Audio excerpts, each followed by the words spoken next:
everybody for coming today. We have today with us Tero de la Rosa. Tero is half Finnish, half Spanish, so you can either speak with him in Spanish, English, Swedish, Finnish. That's it. Okay, I think that's it. That's right? it. Yeah, he was supposed to be famous and earn a lot of money, but he didn't patent one of the ideas he had before. Actually, some of you may have the iPhone 5 and iPhone 6. He was working as a talentum in his idea a few years ago, about 2.5 years ago. 2012. Yeah, 2012. And suddenly, Apple put his idea on the camera. I can tell a little bit later. How was it? Yeah. He's a very talented guy, and actually, we can say that the most famous hacker in Spain recruited directly from the school. No, he hasn't finished the university, right? No, not yet. Are you thinking about finishing the university? Yeah, but not anytime soon. Not anytime soon. So he has some priorities. I mean, to be honest with you, he was next week. I think that you're launching new services also for one of the companies. Yeah, it's true. I mean, I'm not joking to you. He's working in a company that belongs to Telefonica called 11 Paths. Yeah. And they are expert in security. Okay. The idea of today is to have a talk with you guys about security or related about security.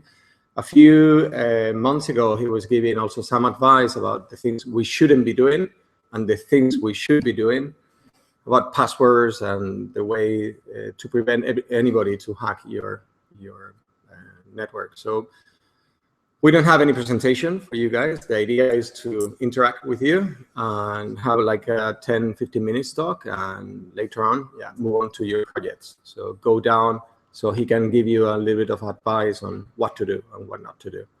I think you are able to do some security audits also on some companies, right? I haven't been working in pen testing for quite a while. Okay.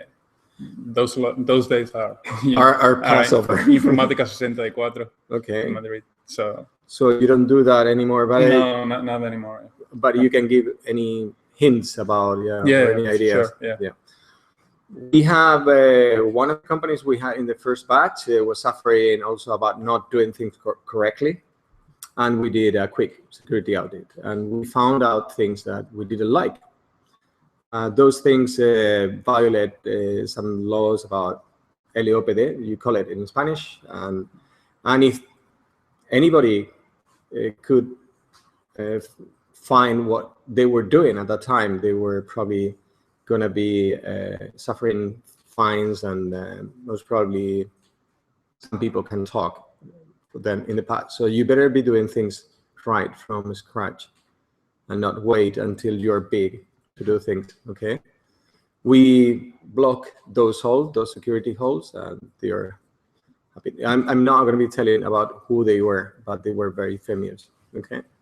Okay, so the audience is yours. I mean, you can talk about everything you can say. Okay, hello everybody. I'm really sorry at first, because I don't have any prepared speech for this or anything, because I have a product release on Friday on a product we call MetaShield, which is for protecting your metadata of your Office documents and any documents at all.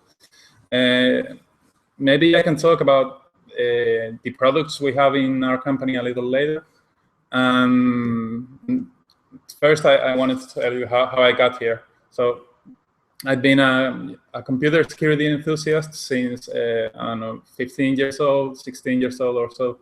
And now I happen to be a lucky guy and be working in one of the biggest security companies here in Spain, which is called 11 Paths.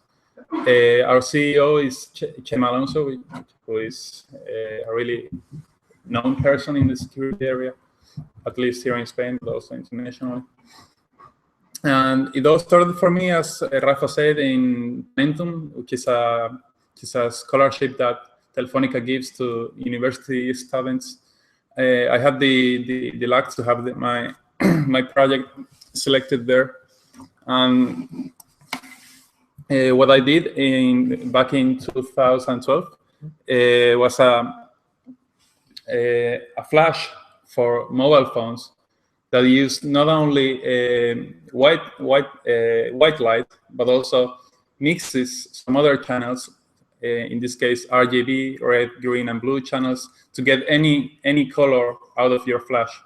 That way, what you can achieve is that your flash white balance matches the cameras, and you get better pictures. Back then, I didn't have the money to patent the idea, but it would have been a very good investment to do, because now Apple has the same technology. But I also have to say that even though if I had patented the idea, Apple is just how do you say? Otra liga, just another league, you know. Because what they did is that they said, okay, if there are patents on RGB flashes, we can just put 2 of them here and just use the channels that are mostly used in the most usual white balance scenarios in photography. So what they did is they put just 2 channels, not 3. And what they use actually right now in their mobile phones is white light, the little white LED that is on the on the apps side here, and the other one, the one that's on the downside, on the bottom of the flash, is an incandescent light. It has a little orange tone, yes, and that's what they mix to have better pictures. So that was my project back then, and it didn't get through. So, so I'm not a millionaire. Not yet. I mean, you're going to be doing it or something like that. Okay. I hope so. Okay. Today was very popular that there was an attack on Facebook and Instagram. I don't know. Probably you wake up in the morning and try to check it up. What was it on Facebook, and you were unable to do it.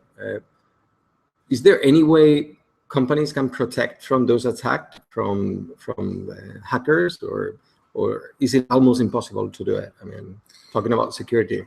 Yeah, of course. But you're talking about an attack that happened to Twitter and Facebook? No, sorry, it was Instagram and Facebook today. That were hacked today? Yeah. Okay. I think it was last night or until this morning or something like that. I just read about it. I thought it was me. I haven't heard the news yet, so Yeah. okay, I have to read more about it. Yeah. Okay, yeah. It's really difficult to say. I don't even know what kind of attack it was, so I can't tell right about that in specific right now. Sorry. But, okay. But about how companies can protect themselves. Yeah. Well, sure. For example, in 11 Paths, we offer a service that is a continuous pen testing service. We call it FAST. And what you do is basically you contract our service, and what we do is pen testing your services 24/7, like continuously trying to penetrate your systems. You should, of course, have some kind of pen testing service, and always be aware that you might have security faults. But what a little startup like yours maybe can do about security from the very beginning is at least, build the service with security in mind. That's something that many people just don't do. I've seen many startups storing passwords in clear text, which is a huge mistake. Use hashes and salts, but always keep security in mind as a first step when building your service or web page or anything. And another thing is that you shouldn't ever reuse your passwords.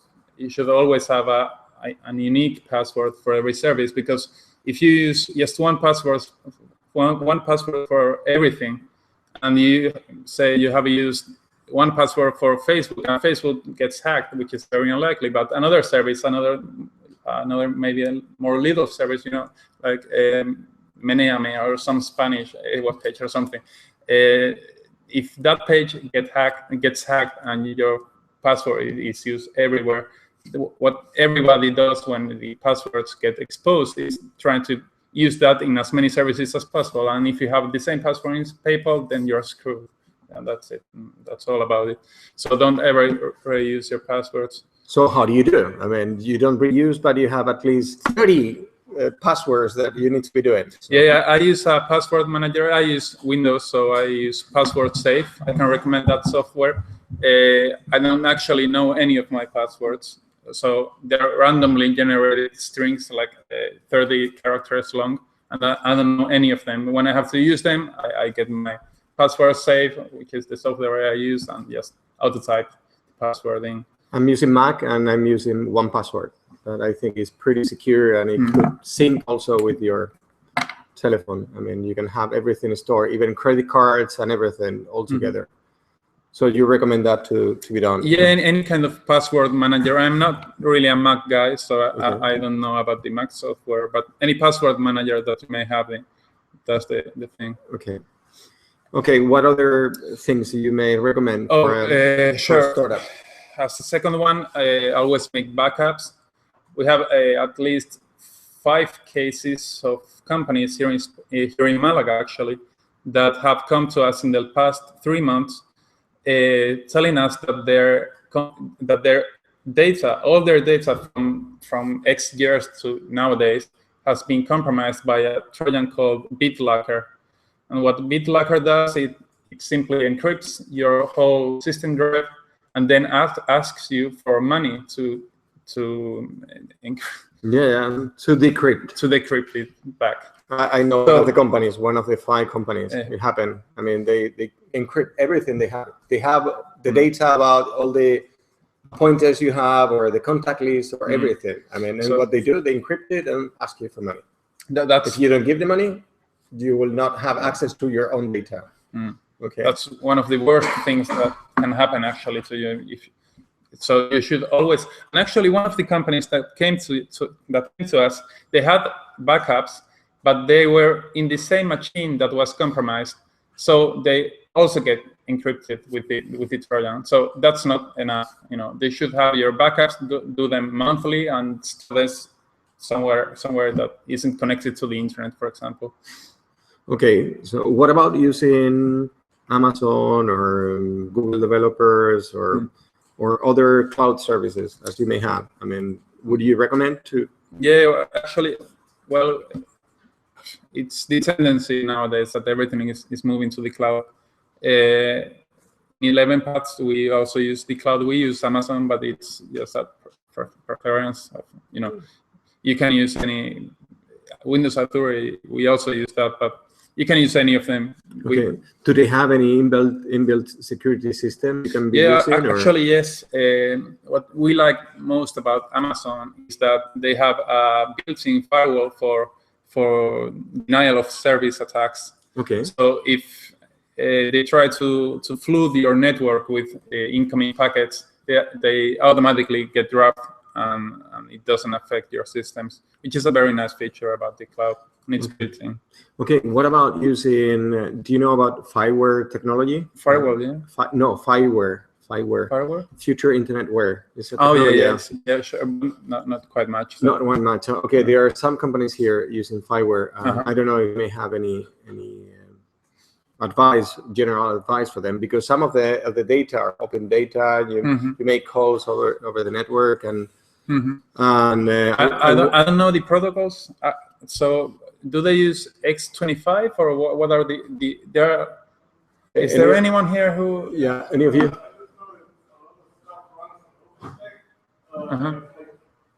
Images, like there are images, and there are basically images of like operating systems, software that you can run like Okay. I don't know much more about it. Yeah. So, but you haven't studied the security of that or anything? No. The communication is the rest or something else. Yeah. Okay. Okay. I can give a specific kind of advice here, but if any startup here is using that kind of technology, we can look at the security with them. But yeah. Okay, questions from you guys. How do you do internally? What do you use? Are you sure that nobody is going to be breaking your database? Yeah. For password managers, we use LastPass, but do you know if like any of the password managers have ever been hacked and then all your passwords will be gone? Is that a concern or? Yeah, there are some services that were cloud services for storing passwords, and there are some stories about them being hacked, but I wouldn't recommend storing your passwords in the cloud or any kind of Or kind of service. But those password managers sometimes use Dropbox or even the Apple network to synchronize. Yeah. But that doesn't mean they are stored, right? Yeah, it's all about the encryption that you use. If you use strong encryption algorithms like AES, do you know AES? That's quite strong. It isn't supposed to be hacked from here to 10 years or 20 years at least, to say the least. And maybe if we talk about government services, maybe they have the supercomputers to hack those kind of algorithms, but they are supposed to be strong. And if you have a local database on your computer, it isn't supposed to be hackable in at least 20 years, 30 years. So I think you're pretty safe. Your passwords are pretty safe, locally at least. What about mobile applications? Are they safe in general, or do they have problems? I mean, most of the people, they say that WhatsApp wasn't safe enough. I mean, it was encrypted in the beginning. I don't know if they did it already. Yeah, WhatsApp has had quite many flaws of security flaws, but nowadays it's encrypted the whole communication protocol. But what it has is that that in WhatsApp, when you actually click on delete a conversation, it doesn't delete the messages from your phone. It just looks like they're deleted, but they're actually in your database internally. So you can get that database. It's an SQL,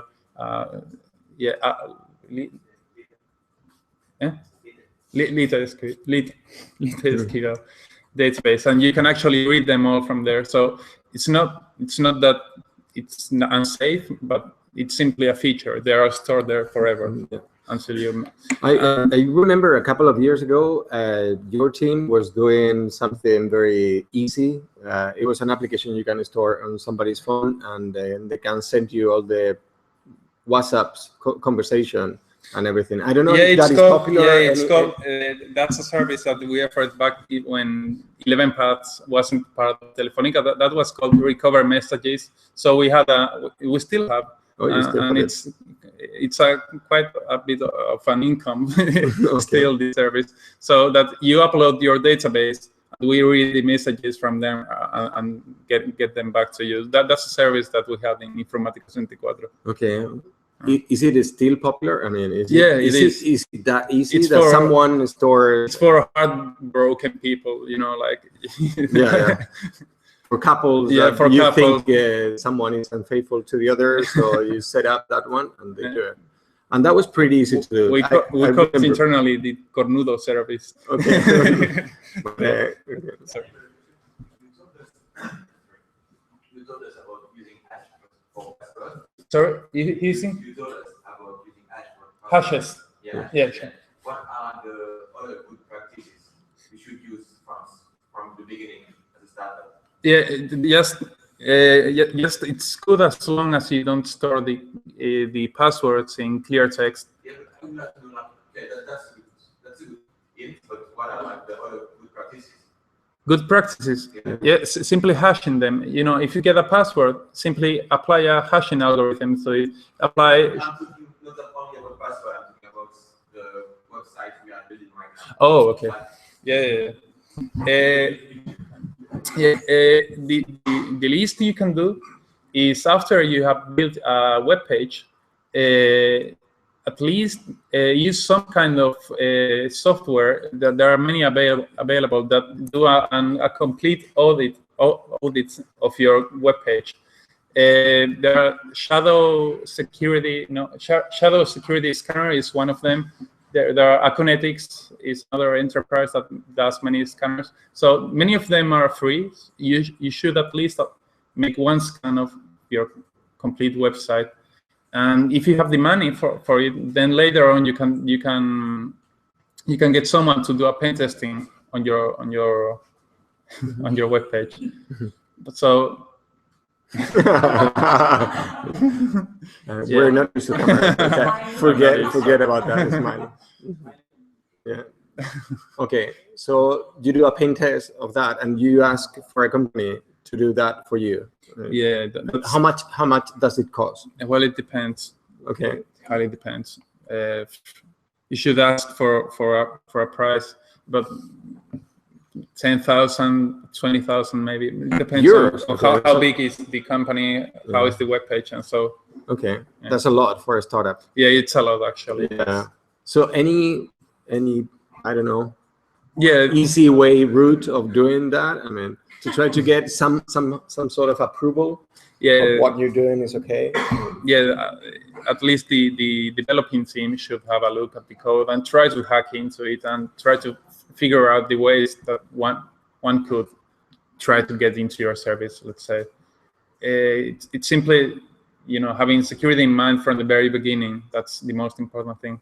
And if you send any login credentials, and if most of services use a login web page, and so then send them encrypted, use HTTPS.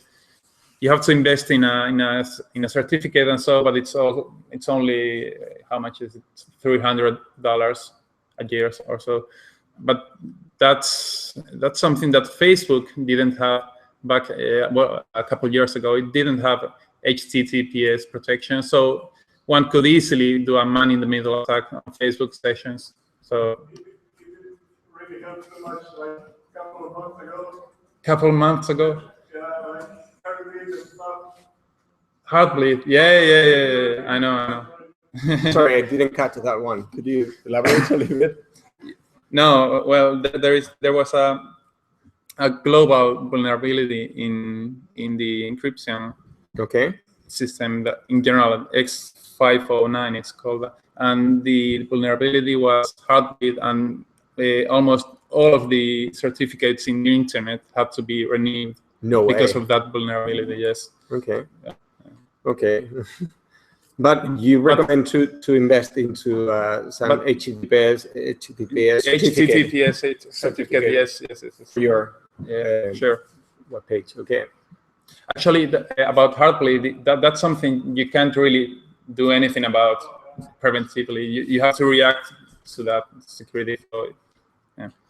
Okay, more questions you may have. How do you encrypt into a mobile phone? I mean, the problem mobile phones have is that probably they don't have enough power to do a lot of encryption, decryption thing. How do you ensure that what you're doing is not hacked somehow? How do you ensure that what you do is not hacked? Is not hacked, but not putting too much pressure on the application itself.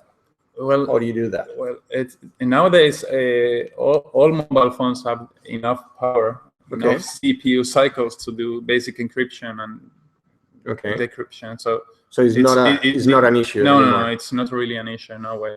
Okay. No. Please. I wanted to know what's the usual weak points. I mean, you talked a lot about passwords. So Mm-hmm. to change that, but I mean, are there weak points like well known? Yeah. Well, sure. What a hacker, so-called hacker, does when he tries to attack a service, the very first thing he does is trying to see if your software is out of date, and if it is, then he goes to a common database of known vulnerabilities and tries to find something that has already been discovered by someone. So that happened to us. Sorry, yeah, Bolt was selling Viagra and was advertising Cialis, I think, over a period of time. Yeah, they had because our Joomla server was out of date until we figured out that it was down there. I mean, it took some time. But, yeah, sorry. Yeah, most of hackers, as we call them, are script kiddies. They are like, just kids trying to penetrate into a service, but they're not really going to invest that much of time writing an exploit to an unknown vulnerability.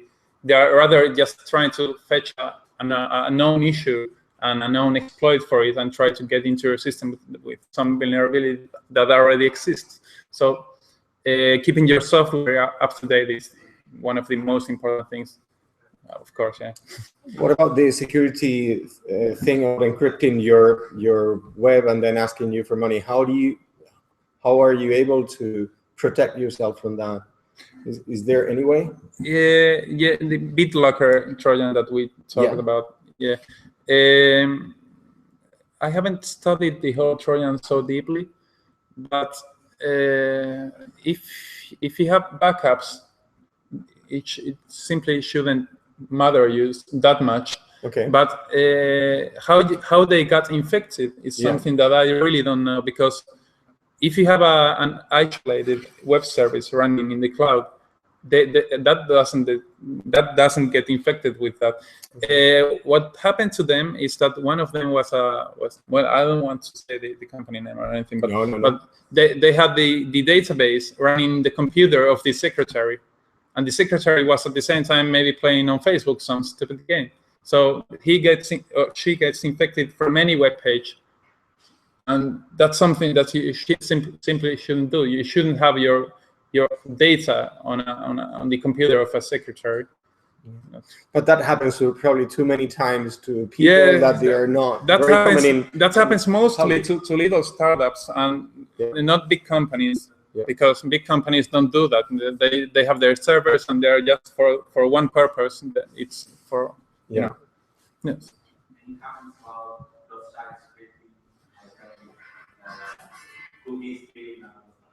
Cookie stealing. Yeah. Could you acknowledge what he's asking about? Yeah, because probably we didn't hear. It's web page vulnerabilities, specific cookie stealing and cross-site scripting. Well, cookie stealing, you can simply, if you use HTTPS, encrypt the whole communication, and cookie stealing isn't an issue unless you're using HTTP, which happened with Facebook and what we talked about earlier. So, but I'm not really sure about your question. So, do you want me to explain something a little bit more?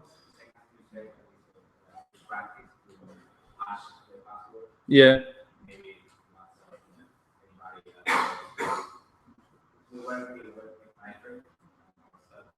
Yeah. Sure.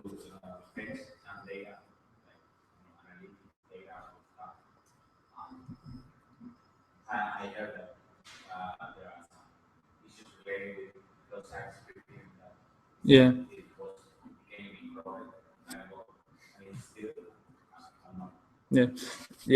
the best you can do is just simply testing your services and testing for cross-site scripting vulnerabilities, because unless you have a very experienced developer that finds those right away, then you have to test for them afterwards. They are the most common vulnerabilities, and they happen to even big companies. There are big bounties on them, so they are quite how do you say, popular, well, let's say it like that, because they simply happen. It's not that exploitable. It's not like an SQL injection that you can screw the whole database with a couple sentences.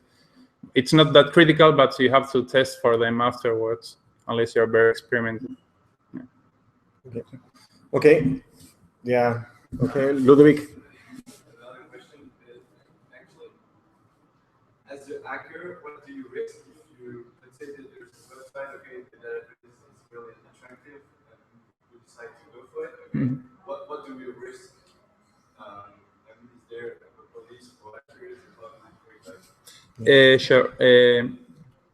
As a hacker, well, no one really hacks web pages from their own computer, and most importantly from their own IP.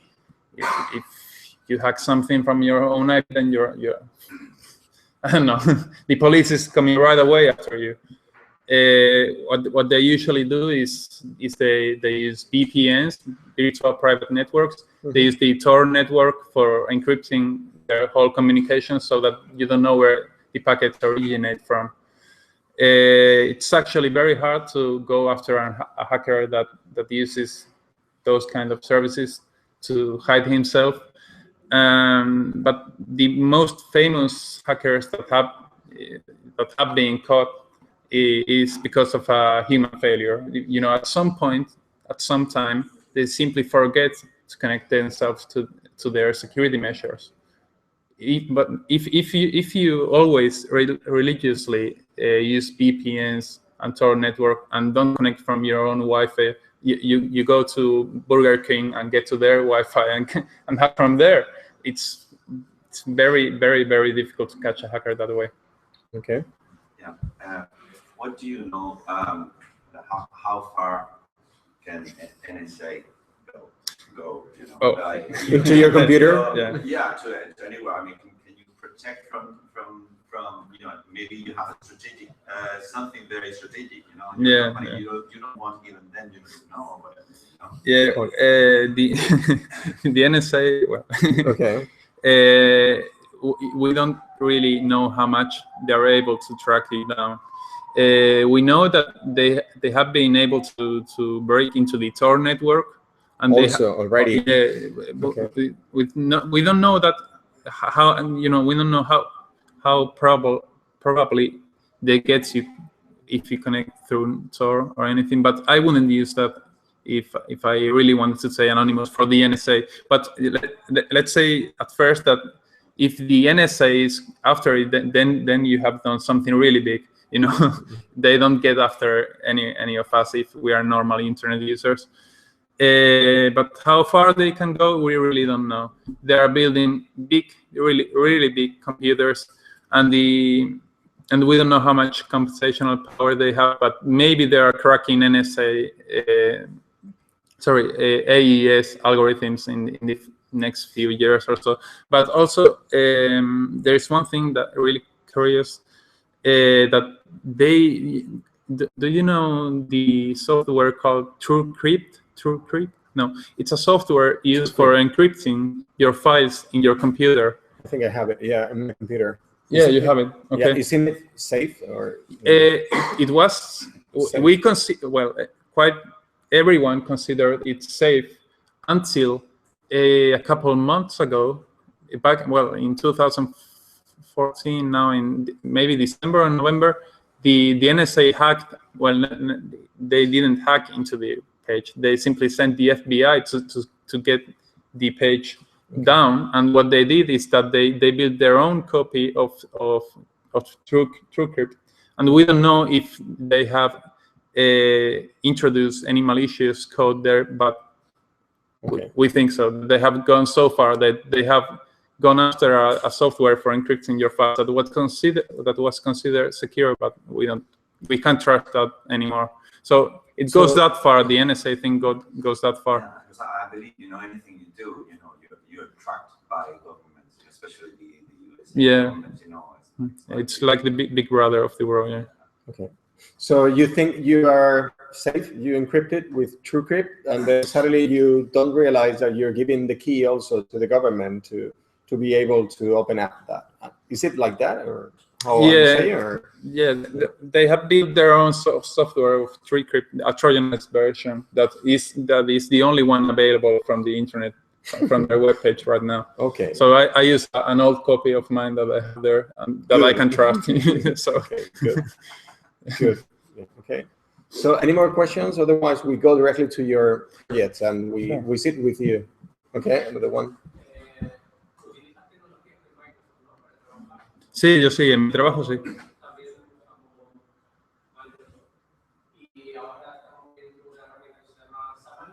¿Perdón? Xamarin.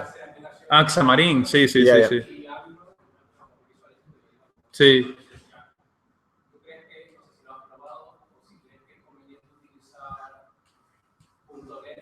Sí.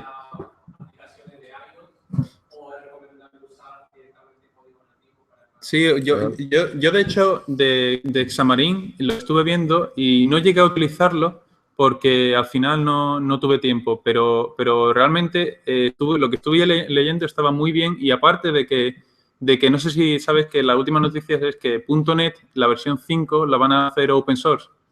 Entonces, cuando salió esa noticia, Microsoft además dijo de que va a dar soporte a toda la comunidad de Xamarin. Y eso me parece súper interesante. Y no solamente eso, también que .NET va a poder correr en Macintosh y en Linux. Y eso va a estar muy bien. Ya puedes apostar por páginas en ASP.NET y correrlas en Linux. A mí, por ejemplo, me gusta tener los servidores en Linux, pero no me gusta casarme con la tecnología de Microsoft en general. Ahora, con la liberación de .NET, yo apostaría por Xamarin, apostaría fuerte, la verdad. A mí me parece una idea cojonuda.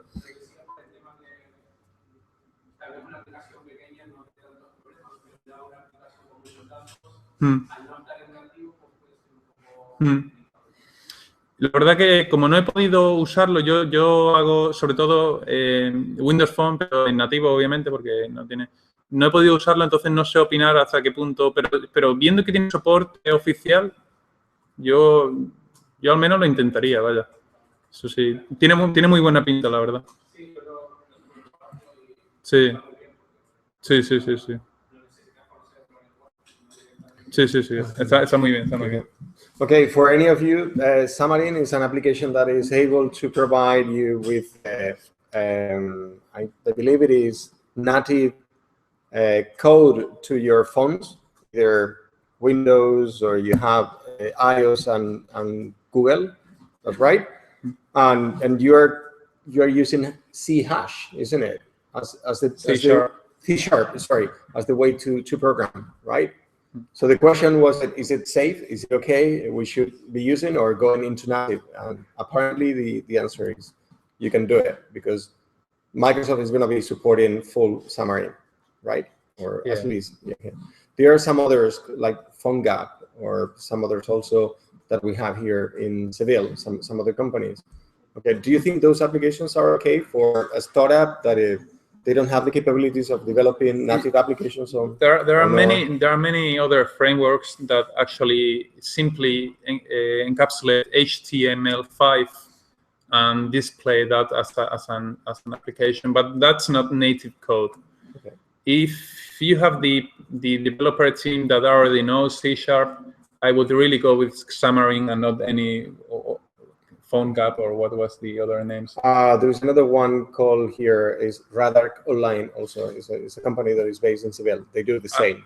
As long as it's one language compiled into native code, I would go for that. I wouldn't display HTML5 only if if the application is really simple and so. But I wouldn't recommend that at all. Okay. Well, maybe I can ask you. Okay. What about payments over the internet? What about PayPal? I mean, we are using PayPal and everything. Is it safe or is it not safe? Should we use it on a mobile phone? Should we have our PayPal password really hidden? Or any recommendation on payments over the internet? Well, I use PayPal too. So I'm not really happy with PayPal because to the date, they allow to make a simple payment with only your email and your password. That's it. I think there should be a second factor authentication or something. Like a phone SMS. Like banks have their coordinate card that you have to put one. I don't like PayPal for that reason, but for everything else, it's it's really simple to use and so. But what about some other like Stripe? Do you have any idea about how they work? Well, I haven't used any other services. I have heard about Google Wallet, but I haven't had the time to use them. Okay. But yeah. Sir? Virtual Visa? No, but I have heard of that. So yeah. Are you using it? Yeah.